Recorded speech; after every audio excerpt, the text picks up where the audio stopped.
টাকায় কেন নেতাজির ছবি নেই? যে নেতাজি আমাদের দেশ স্বাধীনের জন্য এত কিছু করলেন, টাকায় কেন তার ছবি নেই? 10 টাকা থেকে শুরু করে 500 টাকা, সব জায়গায় একজনের ছবি কিন্তু খুবই কমন, গান্ধীজি। কিন্তু বারবার আবেদন করার পরেও কেন আজ পর্যন্ত ভারতের টাকায় নেতাজির ছবি ব্যবহার করা হয়নি? এবার প্রশ্নটা যদি আমি একটু ঘুরিয়ে করি, যে টাকায় কেন শুধুমাত্র গান্ধীজির ছবি ব্যবহার করা হয়, এর উত্তর কি আপনি জানেন? আপনি জানলে হয়তো আশ্চর্য হবেন। এখন টাকায় আমরা গান্ধীজির যে হাসি মুখের ছবিটা দেখি, অনেকে মনে করেন এই ছবিটা হয়তো হাতে আঁকা, কিন্তু না, এই ছবিটা আসলে তোলা হয়েছিল 1946 সালে। আর 1996 সালে প্রথম গান্ধীজির এই ছবিটাকে টাকায় ব্যবহার করা হয়েছিল। ভারতের এই যে কারেন্সি রুপি, এটা হলো পৃথিবীর সব থেকে প্রাচীন কারেন্সিগুলোর মধ্যে একটা। প্রশ্ন হলো, এই রুপি প্রথম কে চালু করেছিলেন? ভারতের টাকায় হঠাৎ করে গান্ধীজির ছবি কেন ব্যবহার করা হলো? প্রাচীনকালে দেওয়া নেওয়া প্রথা থেকে শুরু করে সোনা রূপার মুদ্রা, আর তারপরে কাগজের টাকার প্রচলন কিভাবে হলো? ভারতের টাকার ইতিহাস কি? আর আমরা বাঙালিরা এই রুপিকে টাকা কেন বলি? তো বন্ধুরা, আমি রয়েছি মিঠুন আপনাদের সাথে। আজকের ভিডিওতে ভারতীয় টাকার সম্পূর্ণ ইতিহাস আপনাদেরকে বলবো। এটাও বলবো যে কেন আমাদের প্রিয় নেতাজির ছবি টাকায় ব্যবহার করা হয় না।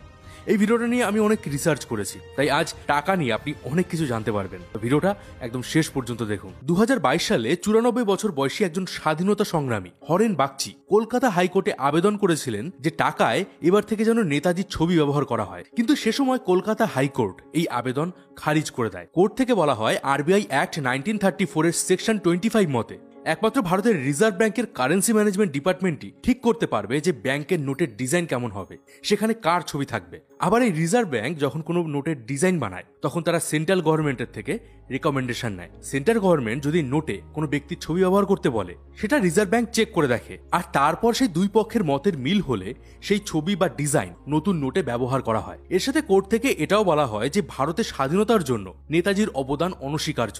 কিন্তু আজ যদি দাবি মেনে নেতাজির ছবি টাকায় ব্যবহার করা হয়, তাহলে কাল অন্য আরেক স্বাধীনতা সংগ্রামীর ছবি ব্যবহারের দাবি উঠবে।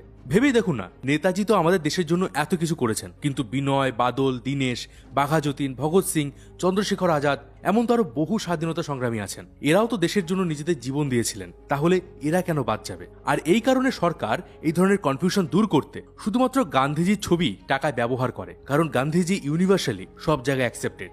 তো এই তো গেল টাকায় ছবি ব্যবহারের কথা। চলুন এবার দেখি যে কিভাবে কাগজের কারেন্সির চল শুরু হলো। প্রাচীনকালের মানুষ জিনিসপত্রের কেনাবেচা টাকা দিয়ে করতো না, তারা লেনদেন প্রথা করত। মানে ধরুন, কারোর একটা শাড়ি দরকার, সে এক বস্তা গমের বদলে অন্য কারোর থেকে সেই শাড়িটা নিল। কিন্তু এতে একটা সমস্যা হতো, অনেক সময় অদরকারি জিনিসের বদলে বেশি দরকারি জিনিসের অদলাবদলি করতে হতো, তাতে অনেক সময় লস হতো।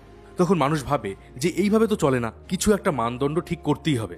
আর এরপর আজ থেকে প্রায় 2600 বছর আগে প্রথমবার কারেন্সির ব্যবহার শুরু হয়। শুরুর দিকে পাথরের মুদ্রা ব্যবহার করা হতো।